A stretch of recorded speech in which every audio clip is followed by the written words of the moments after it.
eyes in the sky, gazing far into the night. I raise my hand to the fire. Night, I raise my hand to the fire, but it's no use.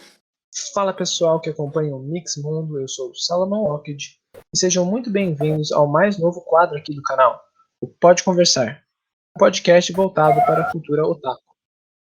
A proposta é que a cada programa nós tenhamos um convidado para debater sobre um determinado anime. Nesse primeiro episódio, eu estou com meu amigo Danilo Tel para falarmos sobre Fullmetal Alchemist Brotherhood. Dan, se apresenta para o pessoal e já fala um pouquinho sobre como você conheceu esse anime. Boa, fala galera do Mix Mundo, aqui quem fala é Danilo, aficionado de cultura pop no geral, incluindo aí, né, os animes e mangás da vida. E, cara, como eu conheci esse anime foi uma maneira bem curiosa e bem importante na minha vida, que foi a maneira como eu entrei em contato com a minha atual namorada, futura esposa, em breve. E foi por questão de curiosidade, eu fui atrás de, né, vamos ver um anime novo, vamos ver um anime um pouco mais longo. Eu sempre recorri aos animes um pouco mais curtos, né, de um número reduzido de episódios. Vamos ver isso aí, só que aí eu quero ver um só, né, tem duas séries, eu precisava, tem a clássica e o Brotherhood, qual que é a certa, entre aspas.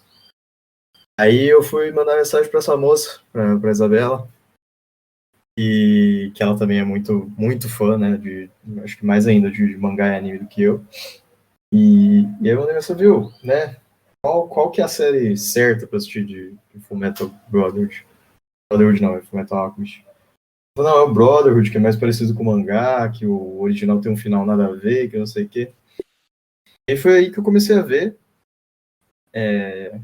Paralelamente isso engatou no papo com a Isabela e hoje a gente tá morando junto. Mas... E aí isso acaba dando importância pro anime pra mim, porque acabou que foi o que uniu a gente depois que a gente tinha parado de estudar junto. Ah, que bonitinho. Então, olha aí, pessoal, os animes funcionando como cupido. Não é mesmo? Ah, que legal. Então esse anime, além de tudo, ele tem uma carga afetiva pra você, é isso? Sim, sem sombra de dúvida. Já assisti outros que eu até pensei, né, considerei assim, nossa, será que eu acho que esse aqui eu prefiro a Fullmetal e tal, mas a Fullmetal, como você falou, tem essa carga afetiva, é difícil algum outro superar, porque não vai conseguir fazer o que fez por mim, tá ligado? O que Fullmetal fez por mim. Sim, com certeza. Ah, que legal, Dan. E acho que pra gente começar essa avaliação sobre o anime, eu queria te perguntar o seguinte, porque a gente sabe que Fullmetal ele é uma referência hoje dentro do universo otaku, né? Ele se tornou um dos clássicos do gênero shonen, e tanto é que quando alguém ingressa nesse universo e começa a querer assistir animes para conhecer, geralmente o pessoal recomenda Fullmetal. E eu queria te perguntar, na sua opinião, por que Fullmetal fez tanto sucesso? Por que ele se tornou essa referência? O que ele tem de diferencial que cativa tanto? Tá, eu digo, obviamente eu vou dizer, né, o que eu percebi, o que foi o diferencial para mim, porque acho que o contexto que você montou é bem o contexto no qual eu fui conhecer a série mesmo. Eu não estava muito adentrado principalmente no gênero shonen, né, de anime. Eu conhecia, obviamente, os clássicos, né, Naruto, Dragon Ball, eu cheguei a ver vários episódios também, mas nada que eu gostasse e assistisse dedicadamente, vamos dizer assim. Uhum. E eu ficava muito mais no seinen, né, umas séries mais curtas, com temática um pouco mais madura e tal. E aí o shonen acho que foi realmente o primeiro shonen que eu assisti de cabo a rabo, foi o Fullmetal. E o que ele me conquistou? Eu acho que uma coisa que é legal dele é que, em momento algum, eu posso estar enganado, sabe?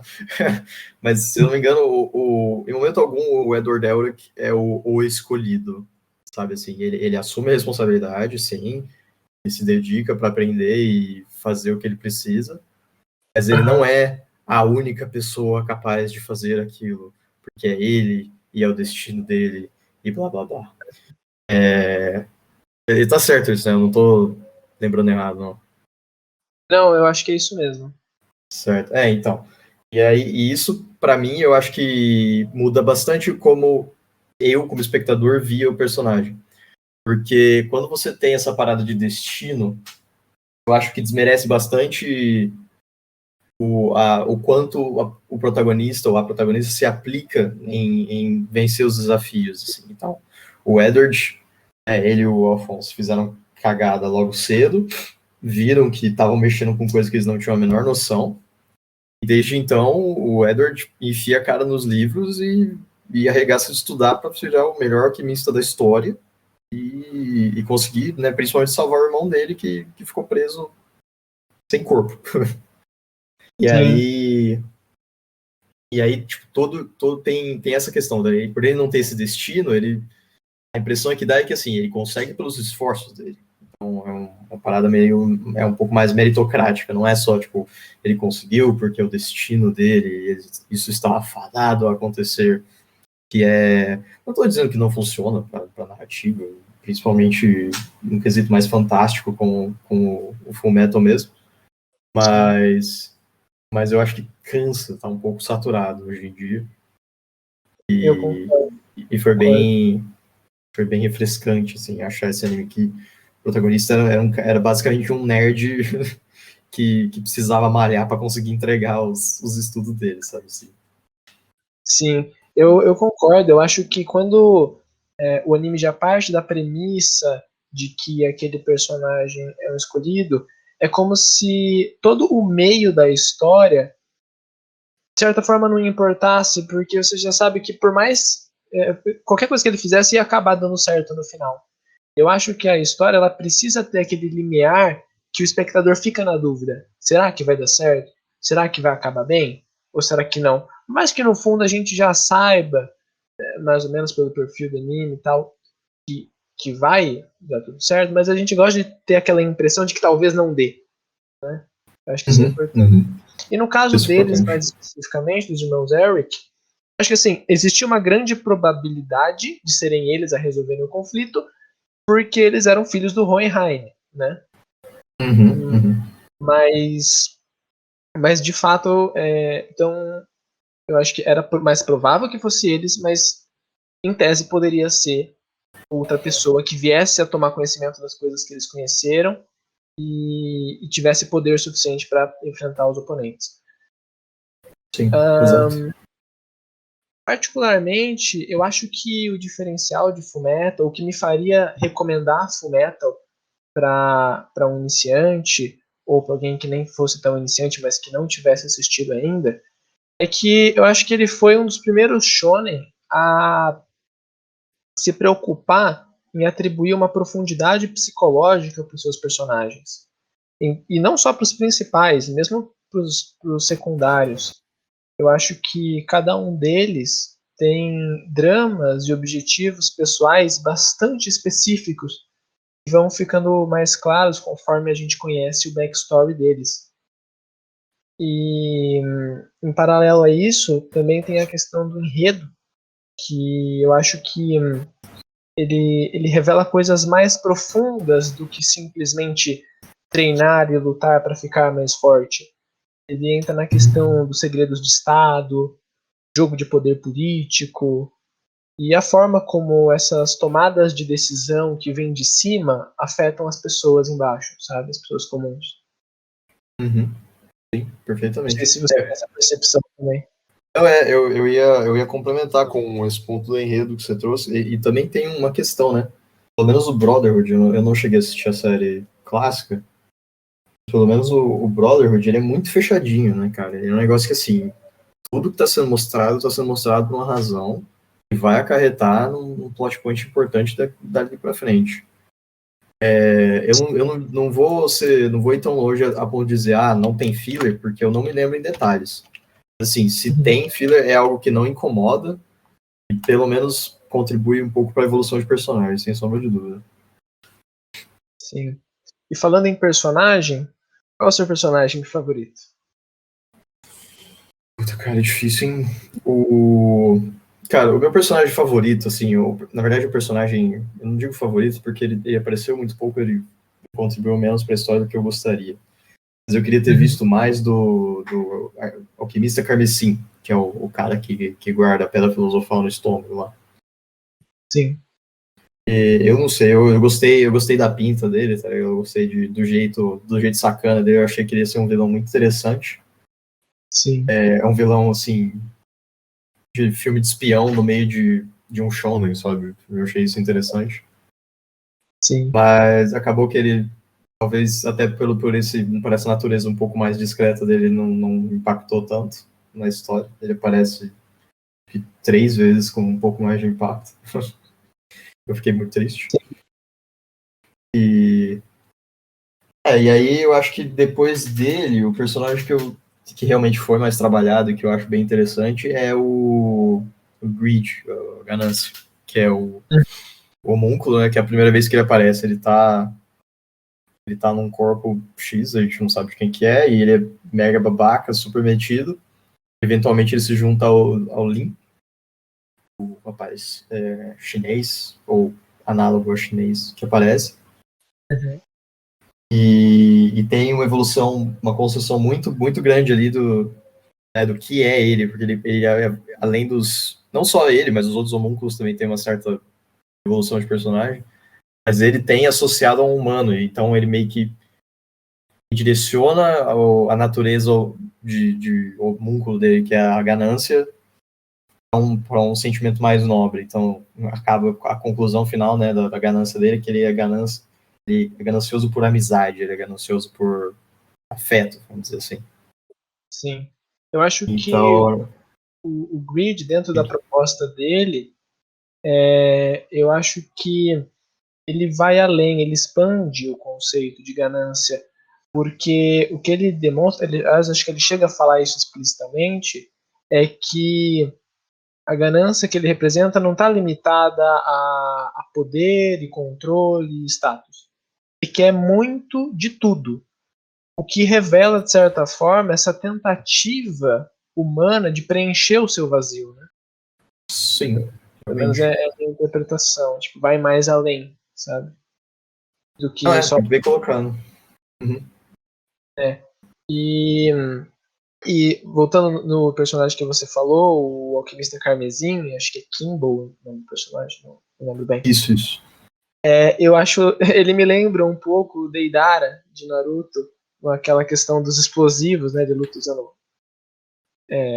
pólvora e combustão. Uhum. Mas eu acho legal porque ele mistura os dois polos. Ele é um sociopata, mas ao mesmo tempo ele tem uma certa elegância civilizada, sabe? Sim. E isso tá desde da estética do personagem até o comportamento. E acho legal essa oposição. Bom, da minha parte, os meus personagens favoritos são o Alex Armstrong, porque, muito embora ele não seja propriamente um alívio cômico, mas ele é um personagem muito engraçado. Eu me divirto muito com as cenas em que ele interage com os demais personagens, exibindo os músculos dele. E gosto também do Roy Mustang, um dos alquimistas federais, e ele é muito, muito bom, é muito talentoso, as lutas dele são muito legais. Então, esses são os meus favoritos. E qual é o momento da história que te deixou mais emotivo? Porque a gente sabe que é um anime que tem uma carga emocional muito forte, os espectadores geralmente se emocionam com o desfecho de alguns personagens. Para você, qual que foi o momento mais de derramar lágrimas? Cara, é bem o que você falou, né? Momentos pra pontuar não falta. Apesar de que, pelo que eu acompanho sei lá, online, em fórum, assim, não é tão. Tem alguns que, sei lá, não sei se meu coração é de gelo ou alguma coisa assim, eu só fiquei tipo, nossa, que bad. Mas não cheguei a chorar. Mas eu acho que talvez até por um senso de compleção um pouco irônico ou trágico, o final pra mim tipo, a última transmutação do Edward, eu acho que é o que mais me pega. Porque ele, né, teve toda essa jornada que a gente acompanhou, viu ele só crescendo, só evoluir a força dele no sentido da alquimia, para no final ele ficar tão sagaz na alquimia que ele sacar que ele pode só desistir disso e fazer a missão da vida dele, que era salvar o irmão dele. Sim. Então foi, né, e aí ele até acho que é uma das melhores entregas de mensagem do tesouro e a amizade que fizemos ao longo do caminho. Deve ser bem batida, mas é uma boa entrega, porque ele tá ali numa posição de extremo poder, barganhando basicamente com Deus. Sim.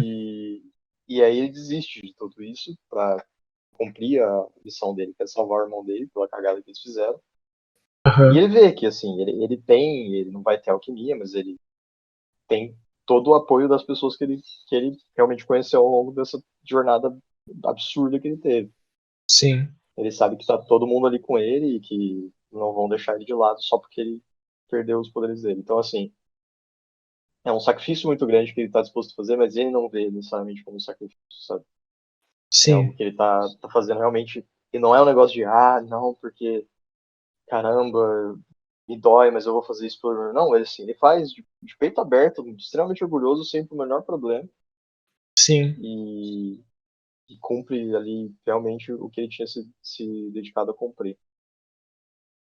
Talvez um Sim. momento até paralelo a esse, né, um pouco anterior, que eu curto pra cacete, mas não é tanto de chorar, me arrepiar inteiro, que é a cena que ele vai parar, acho que ele tá no estômago do Gula, e aí ele acaba indo parar no reino da verdade lá, e ele vê o corpo do Alphonse.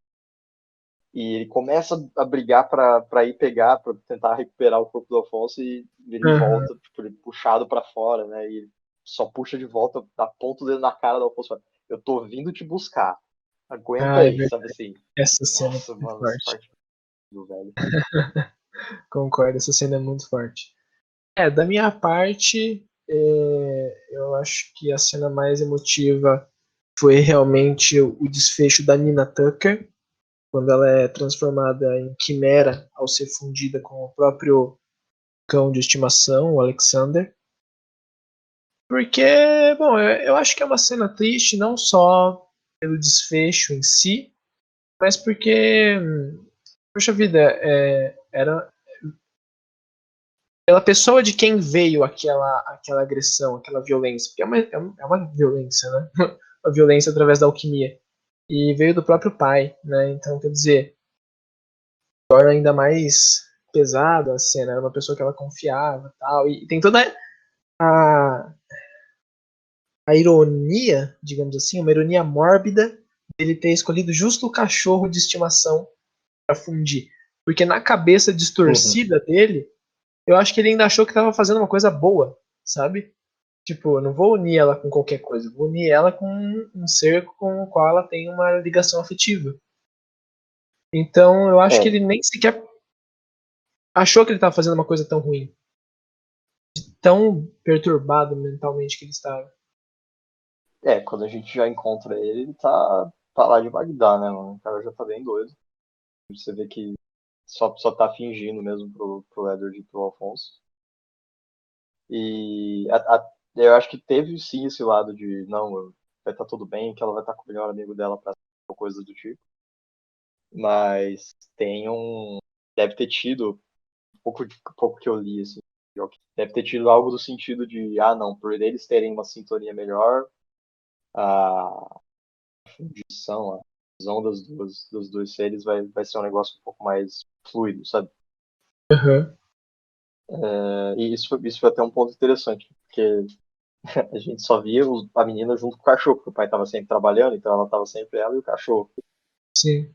E aí você vê que, tipo, eram realmente bem próximos e eles ficaram mais próximos nunca, vamos dizer assim. É, de uma forma um tanto quanto macabra. É, Mas eu acho que essa cena também ela é importante por uma outra razão. Eu acho que ela revela um pouco da mensagem do anime. a mensagem geral, né?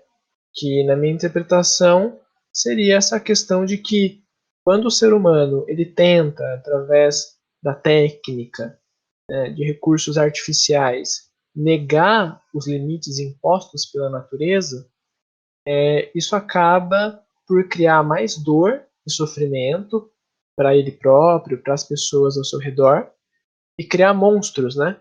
Tanto no sentido literal, como foi o caso da Nina, quanto no sentido figurado, porque o pai dela também acabou se tornando um monstro do ponto de vista moral com o que ele fez. E tem outros exemplos, né?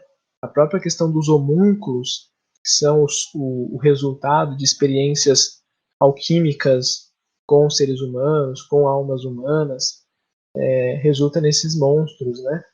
Então eu acho que é uma mensagem que fica, pelo menos para mim, de que o ser humano ele precisa aprender a ter uma certa humildade e entender que existem coisas que, embora ele tecnicamente possa fazer, ele não deve, sabe?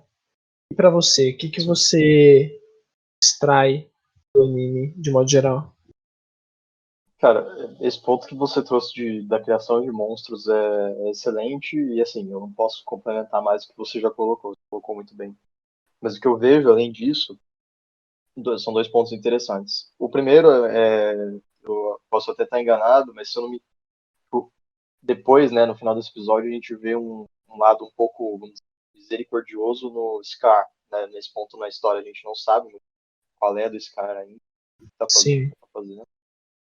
Então a gente vê que assim, esse cara não tá matando à toa, ele tem uma motivação por trás, ele deve ter uma série de acontecimentos que levaram ele a esse ponto. E aí, né, ele sacrifica a Nina barra Alexander pra não viver aquela vida, Sim. semi-vida de quimera.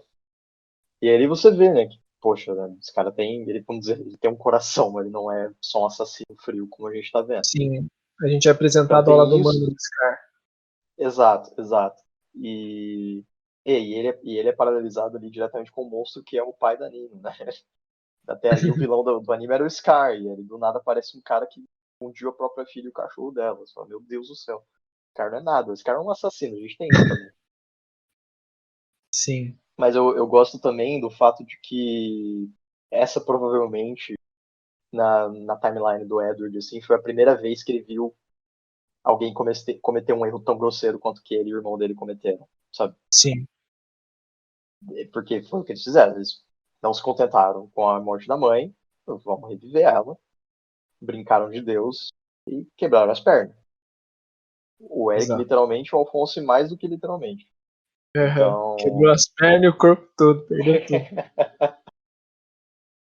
E aí, eu acho que até isso explica muito a reação dele, assim. Ele falou, cara, poxa, eu sei que eu sou novo e eu tentei as coisas logo de cara, mas você tem anos de estudo, por que você foi tentar fazer um negócio desse?